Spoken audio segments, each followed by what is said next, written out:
مفتی صاحب میری امی کا انتقال 23 اگست 2004 کو ہوا. دعا کروا, دل سے دعا ہے جی اللہ تعالیٰ آپ کی والدہ کی مغفرت فرمائے اور آپ سب کو صبر جمیل کی توفیق عطا فرمائے. میری امی کا انتقال جمعے کے دن ہوا اور امی نے 2 مرتبہ کلمہ بھی پڑھا تھا. وفات ہونے سے پہلے اس کی کیا فضیلت ہے؟ من کان آخر کلامہ لا الہ الا اللہ دخل الجنہ. نبی صلی اللہ علیہ وسلم نے فرمایا جس کا آخری کلام لا الہ الا اللہ تھا وہ جنت میں داخل ہوگا. لیکن بہرحال علماء نے اس حدیث کی تشریح میں لکھا ہے کہ اس سے وہ مراد ہے جو کبیرہ گناہوں سے بچتا ہو. تو اس طرح کی حدیثوں کا یہ مطلب ہوتا ہے. لیکن بہرحال حدیث کے ظاہری الفاظ یہی ہیں, اللہ کی رحمت سے امید لگائی جا سکتی ہے کہ شاید اللہ تعالیٰ, کیونکہ یہ بھی توفیق بھی ملنا بڑی بات ہے. موت کے وقت جو ہے نا اچھی حالت میں موت ہونا یہ اللہ کی بہت بڑی نعمت ہے. اس سے پناہ مانگا کرو کہ فلم دیکھتے ہوئے یا کوئی الٹا کام کرتے ہوئے موت آ جائے. اس سے پناہ مانگا کرو اللہ تعالیٰ. الٹے کام پہ آپ لوگ بہت ہنس رہے ہو, تو جو ہے پناہ مانگا کرو اللہ تعالیٰ کی. تو کوئی اچھے کام پہ نماز پڑھتے ہوئے, روزہ رکھتے ہوئے, اما کے پاؤں دباتے ہوئے موت آئے نا ابا اما کے, تو یہ اچھی موت ہے. مفتی صاحب یہ ہو گیا میرے بھائی وفاس. اچھا, میں اپنی والدہ سے بہت اٹیچ تھا. میری امی کینسر کی مریضہ تھی, میں ان کی تمام دیکھ بھال کرتا تھا, کوئی نہیں تھا. مجھے ان کے آخری لمحات یاد آ رہے ہیں. تو یہ والدین کا ٹاپک ایسا ہے نا کہ یہ میرے سامنے چھیڑا ہی نہیں کرو, سمجھ رہے ہو. تو دیکھو یہ اب موت تو ہو گئی, لیکن آپ کے لیے بھی اچھی موت ہے کہ آپ نے والدہ کی خدمت کی آخری عمر میں. تو جب والدہ کی خدمت کی تو مرنا تو تھا ہی نا, تو کتنی اچھی موت ہو گئی کہ آپ کو خدمت کی توفیق مل گئی. خدا نخواستہ کوئی جھگڑا ہو جاتا, کوئی اونچ نیچ ہو جاتی, وہ ناراض چلی جاتی ہیں, آپ ساری زندگی ایک غم رہتا. تو جو کام ہو جائے نا اس پہ پھر نہیں غم کرنا چاہیے. اس میں شریعت نے کہا ہے جو ہوا بہتر ہوا, تو بچانے کی پوری کوشش کرنی چاہیے. لیکن موت ہو گئی تو اب اس پہ صبر کرو, بولے یار چلو خدمت کا موقع تو مل گیا نا. اسلام میں غم منانا, سوچ کے غمگین ہونا, اس کی کوئی فضیلت نہیں ہے. اسلام میں یہ کہ خوش رہنا سیکھو. ہاں اللہ کی طرف سے کوئی غم آ رہا ہے تو ایک الگ بات ہے. تو اسلام آپ کو غمزدہ دیکھنا پسند نہیں کرتا, اسلام آپ کو خوش رہنا. اسلام کہتا ہے بس ایک غم ہونا چاہیے, وہ کیا ہے؟ آخرت کا. اس کی شریعت میں فضیلت ہے, باقی اپنی زندگی وہ غم لیس بناؤ. آج ایک بندہ آیا, جیسے بعض خواتین آتی ہیں نا, شوہر بہت ٹینشن دے رہا ہوتا ہے, میں ان کو کہتا ہوں شوہر لیس ہو جاؤ فوراً. ٹینشن لینے کا نہیں. میں نے کہا شادی سکون کے لیے کی تھی نا, جب سکون ہی نہیں مل رہا تو میاں لیس, اس کو طلاق مانگو, اس سے کوئی بھی طریقہ اختیار کرو جان چھڑانے کا. تو کیونکہ بھائی اپنے سکون کے لیے کی ہے نا, ٹینشنوں کے لیے تھوڑی. ہاں تھوڑی بہت ٹینشن تو ہر گھر میں ہوتی ہے. اسی طرح ایک بندہ آیا, وہی چماٹ والا نا, ایک چماٹ لگایا تو بیوی نے 4 چماٹ لگا دیے. تو اور پتہ نہیں کیا کیا ہو رہا ہے. آپ لوگ کبھی میرے ساتھ خوشبو لگا کے آؤ, کبھی بیٹھو. اب ظاہر لوگوں کے راز فاش ہوتے ہیں, اس لیے میں یہ باتیں کرتا نہیں, اور میرا مقصد کسی کا مذاق اڑانا نہیں ہوتا. سب کے ساتھ ایسا ہو سکتا ہے, لیکن میں صرف بتا رہا ہوں کہ سوسائٹی مارکیٹ میں ہو, واٹس گوئنگ آن, مارکیٹ میں ہو کیا رہا ہے. تو ایسے موقع پہ پھر میں لوگوں کو ڈیورس کا مشورہ دے رہا ہوتا ہوں کہ بھائی جب اتنی نوبت ہے تو فارغ کرو میرے بھائی. پھر صبر کا فائدہ نہیں ہے ایسے موقع پہ, کیونکہ شادی سکون کے لیے کی جاتی ہے. تھوڑی بہت ٹینشنیں ہر گھر میں ہوتی ہیں, لیکن ٹینشنوں کی بھی ایک لمٹ ہوتی ہے. کچھ بھی نہیں سن رہی, اپنے آپ کو ماتحتی نہیں سمجھ رہی ہے, تمہیں اس نے خانساوا بنایا ہوا ہے, اس کو سمجھانے کی ایک لمٹ ہوتی ہے. 6 مہینے اماں کے گھر بٹھا دو, شاید کچھ دن کے بعد ہدایت مل جائے, پھر بھی نہیں مل رہی تو بھائی تمیز سے علیحدگی اختیار کرو. تو وجہ اس کی ہے کہ اللہ نے ہمیں غمزدہ رہنے کے لیے پیدا بولو نہیں کیا. غم ایک ہی ہونا چاہیے, وہ کون سا ہے؟ آخرت. تو خوش رہنا چاہیے انسان کو. اللہ کو خوش لوگ کیا ہے؟ پسند ہے. نبی حضرت ابو ہریرہ نے فرمایا کہ نبی صلی اللہ علیہ وسلم نے جب بھی مجھے دیکھا ہے زندگی میں, کبھی ایسا نہیں ہو کہ آپ نے مجھے دیکھا اور مسکرائے نہ ہو. حالانکہ نبی کا غم سب سے بڑا غم تھا نا, امت کی فکر تھی, لیکن اپنے ساتھیوں کے ساتھ ایٹیٹیوڈ کیا تھا آپ کا؟ جب بھی دیکھتے مسکراتے. اور ہم لوگ کیا ہیں, جب بھی دیکھو ایسا لگتا ہے کوئی نیا ٹینشن چل رہی ہے اس کے ساتھ, نئی ٹینشن چل رہی. خوش رہنا سیکھنا چاہیے, سمجھ رہے ہو. مسکراتے چہرے سے ملا کرو, ٹینشن فری. امریکہ میں $10 کی ایک چھولے کی پلیٹ ملتی ہے صبح ناشتے میں نا, پراٹھے کے ساتھ, جو لوکل ہوٹل, جو پاکستانی کے ہوٹل. $10 کا مطلب پتہ ہے کیا؟ 2750. اب مہنگائی وہاں ہے میرے بھائی, یہاں نہیں ہے. یہاں تو چھولے کی پلیٹ فری میں آ رہی ہوتی ہے, پراٹھا خریدو بعض دفعہ ویسی فری میں ڈال کے دے دیتا ہے. آپ ڈالر پہ ترس رہے ہو, تو وہاں خرچہ بھی تو ڈالر میں ہی ہو رہا ہے, سمجھ رہے ہو. تو اس لیے پاکستانی کرنسی میں اگر کما رہے ہو تو کھا بھی کس میں رہے ہو اسی میں. وہاں جاؤ گے تو ڈالر میں کماؤ گے تو کھاؤ گی بھی کس میں. میں جاپان میں جو فاسٹ ٹرین میں بیٹھا ہوں نا, میں یہ زوم آپ کرو انجوائے, اس کا ٹکٹ پتا ہے کتنے کا تھا؟ جب مجھے پتا چلا میرے ہوش اڑ گئے. میں نے کہا ٹانگا گدھا ٹرکشا صحیح ہے میرے بھائی, یہ بس دکھانے کے ہیں. لوگوں کی جائیدادیں بک جاتی ہیں ان ٹرینوں میں, بہت لگژری لوگوں کا کام ہے وہ, بس وہ ڈرائیور ہی بیٹھے اس میں. تو بہت مہنگائی ہے, تو آپ بہت مزے میں ہو. اور وہاں ٹیکس اتنا ہے, آپ کی اگر 40 لاکھ تنخواہ ہے نا, 1 کروڑ آپ کی اگر تنخواہ, ایک مثال دے رہا ہوں تاکہ کیلکولیشن آسان ہو, تو 43 لاکھ روپے ٹیکس میں دینے ہیں آپ نے. یہاں اتنا ٹیکس تھوڑی ہے. پھر لوگ اس پہ خوش ہوتے ہیں, ہم ٹیکس دے رہے ہیں لیکن علاج ہمارا فری میں ہے, بچوں کی تعلیم ہماری فری میں. فری میں کہاں ہے؟ 43% تنخواہ کاٹ لی تم سے انہوں نے, اب تمہیں فری میں تھوڑی دے رہے ہیں. آپ کی گورنمنٹ یہاں جتنی مرضی کرپٹ ہے, میں کوئی یہ نہیں کہہ رہا بہت نیک گورنمنٹ, جیسی مرضی ہے, اتنا ٹیکس نہیں ہے میرے بھائی. تنخواہ پوری آ رہی ہے آپ کے پاس, تو اس میں آپ اپنے بچوں کی فیس بھر لیتے ہو, وہ اتنی نہیں ہوتی, 43% نہیں ہوتی, وہ سمجھتے ہو آپ کے سارے خرچے نکل رہے ہوتے ہیں.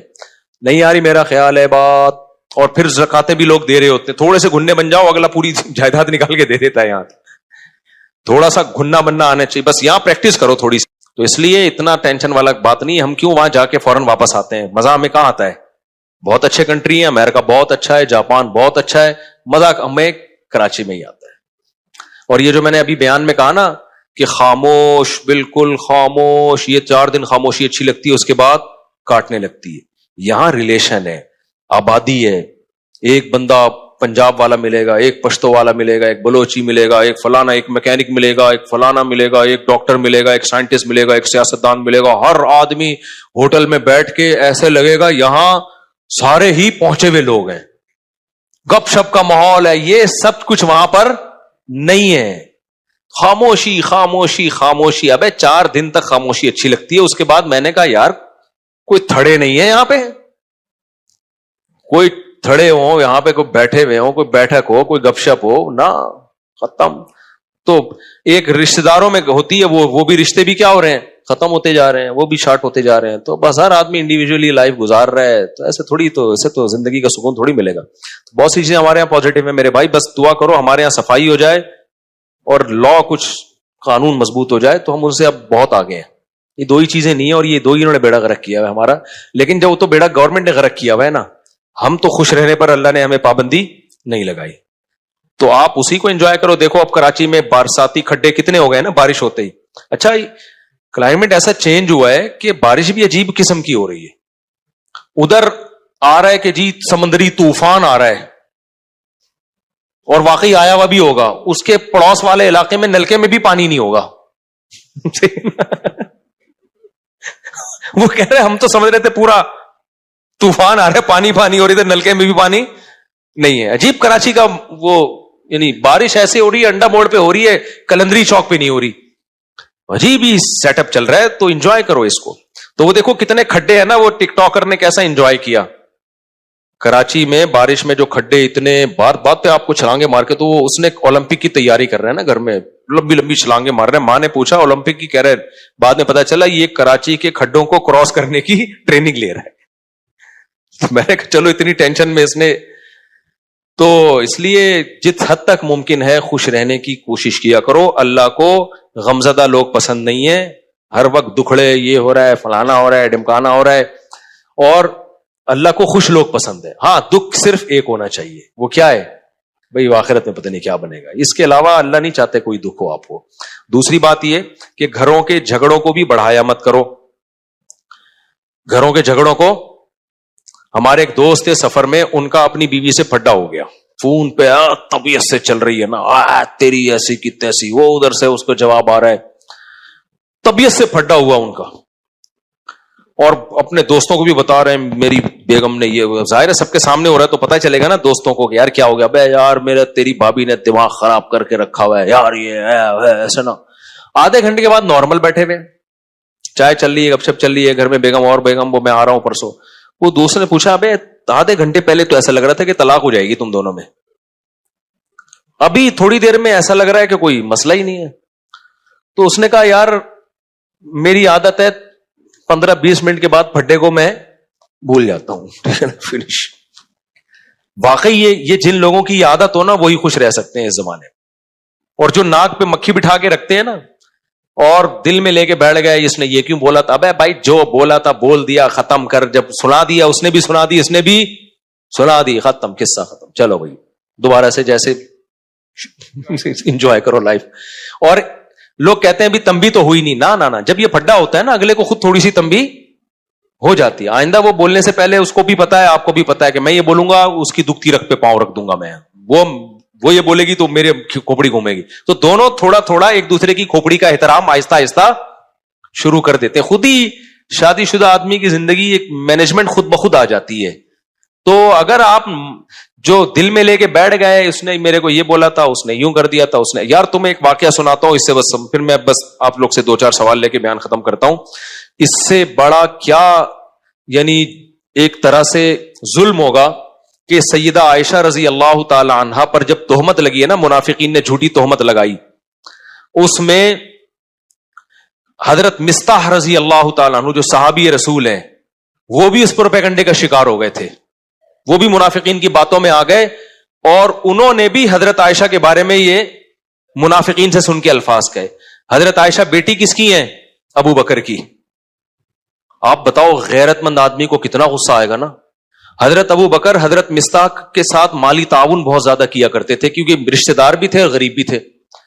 جب حضرت ابو بکر کو پتا چلا نا میری بیٹی کے بارے میں انہوں نے یہ الفاظ کہے ہیں, تو حضرت ابو بکر نے قسم اٹھائی کہ آج کے بعد 1 روپیہ نہیں دوں گا. یعنی میں خرچ کر رہا ہوں ان پہ اور میری بیٹی پہ یہ بھی تہمت میں شریک ہو گئے.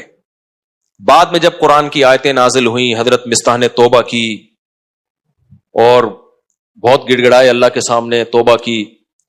لیکن ابو بکر رضی اللہ تعالیٰ عنہ قسم اٹھا چکے تھے ان پہ میں خرچ نہیں کروں گا, میں نہیں خرچ کروں گا ان کے اوپر. لہذا انہوں نے کہ بھائی ٹھیک ہے آپ نے توبہ کر لی لیکن یہ ہلکا جرم تو نہیں ہے نا. کتنی بڑی شخصیت بھائی, سیدہ عائشہ نبی کی زوجہ بھی ہیں اور ابو بکر کی بیٹی بھی ہیں. تو نبی نے بھی معاف کر دیا ان کو. کتنا بڑا ظرف یار بھائی, جب گڑ گڑا لیے توبہ کر لی ہے تو معاف کر دیا. کیونکہ نبی کے سامنے بڑا ویژن ہے نا. جو چھوٹے یعنی گھروں میں چھوٹے چھوٹے جھگڑوں کو لے کے لمبے چلتے ہیں نا, وہ دنیا میں کوئی بڑا کام نہیں کر سکتے, وہ بس انہی میں الجھ کے رہ جاتے ہیں. تو نبی صلی اللہ علیہ وسلم نے تو معاف کیا ہی, ابو بکر نے معاف نہیں کیا. انہوں نے کہا ٹھیک ہے میں کوئی انتقام نہیں لے رہا لیکن جیسے میں پہلے خرچ کرتا تھا نہیں کروں گا خرچ. سورہ نور کی آیتیں نازل ہوئیں, وَلَا يَأْتَلِ أُولُو الْفَضْلِ مِنْكُمْ وَالسَّعَةِ أَنْ يُؤْتُوا أُولِي الْقُرْبَى وَالْيَتَامَى وَالْمَسَاكِينَ. فرمایا اللہ تعالیٰ نے کہ تم میں جو قرابت دار ہیں تو جن لوگوں نے ان پہ خرچ نہ کرنے کی قسم اٹھائی ہوئی ہے وہ اپنی قسموں کو توڑ دیں. الا تحبون ان یغفر اللہ لکم, کیا تم چاہتے نہیں ہو کہ اللہ تمہاری غلطیوں کو بھی معاف کرے. یعنی تم یہ چاہتے ہو نا کہ اللہ تمہاری غلطیوں کو بھی معاف کرے. یہ کس کو تنبیہ ہو رہی تھی؟ ابو بکر کو. اللہ نے نام نہیں لیا. اللہ میاں بھی کیسی دیکھو نصیحتیں کرتے ہیں نا, عزت کا خیال کر کے جنرلی بتا رہے ہوتے ہیں کہ کوئی کسی رشتہ دار پہ خرچ کرتا تھا اور قسم اٹھا لی ہے کہ نہیں کروں گا, تو وہ قسم توڑ دے اور خرچ کرنا شروع کر دے, معاف کر دے. وَلْيَعْفُوا وَلْيَصْفَحُوا, چشم پوشی سے کام لیں, درگزر کرے. الا تحبون ان یغفر اللہ لکم, کیا تم نہیں چاہتے کہ اللہ بھی تمہاری غلطیوں کو معاف کرے. جب یہ آیت نازل ہوئی ہے ابو بکر نے کہا کیوں نہیں ہے اللہ, میں چاہتا ہوں تو میری غلطیاں معاف کر. یعنی اگر میں ان کو معاف کروں گا تو کل تو قیامت میں میری غلطیاں بھی معاف کرے گا, تو کیوں نہیں معاف کروں گا میں. کتنی بڑی غلطی کو معاف بھی کیا اور دوبارہ حضرت مستح کو پر صدقہ کرنا شروع کر دی. تو جو آدمی معاف نہیں کرتا نا, بغض رکھتا ہے, وہ ڈپریشن اور ٹینشن میں رہتا ہے.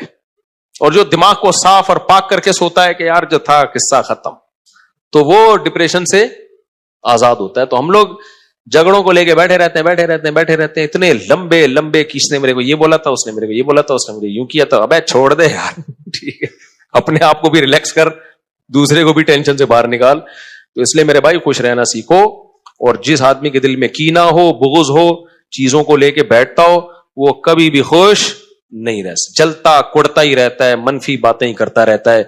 تو دل کو صاف رکھنا چاہیے انسان کو تاکہ آگے چلے, پھر وہ آگے کے کام کر سکے. انہی میں الجھ کے رہ جائے گا نا. ایک کسٹمر نے یوں کر دیا تھا تو اس کو سنا دی, وہ کسٹمر ہی مارکیٹ سے شارٹ ہو گیا, کاروبار اپنا ٹھپ ہو گیا. تو کوئی سوال کسی نے پوچھنا ہے تو بھائی پوچھ لے, پھر ختم کرتے ہیں.